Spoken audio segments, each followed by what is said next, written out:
Kristo mismo bilang kanyang tagapagmana. Ngunit hindi lang ito tungkol sa numerolohiya. Ang tatlong grupo ng 14 generations, kabuuang 42, ay kumakatawan sa divine completeness o ganap na pagkakabuo ayon sa disenyo ng Diyos. Ang tatlong numero na simbolo ng kabanalan at perfeksyon ipinarami sa 42, isang numero Dali na naman siya inuulit ma-save, sa mga ma-search apocalyptic dahil. prophecies bilang tanda Ano, ng pag-picture, dali na siya itinatapos ng ma-save. Diyos. Bawat henerasyon sa talaang iyon ay dumaan sa digmaan, salot, Oh, pagkakatapon at tanan sakuna. man. Ngunit ang Naidigbaan buong ay salot ni. mesyaliko ay nanatiling Sa buhay. una pa. Pagkakatapon.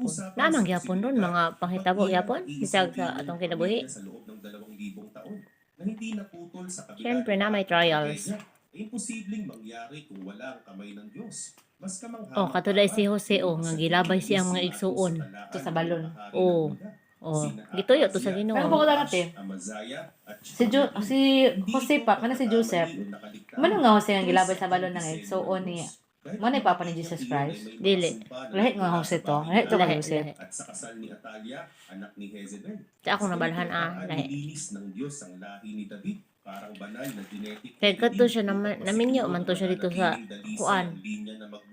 Nagkaanak man to siya. So lahi to siya nga Joseph. Para sa tinuod, atong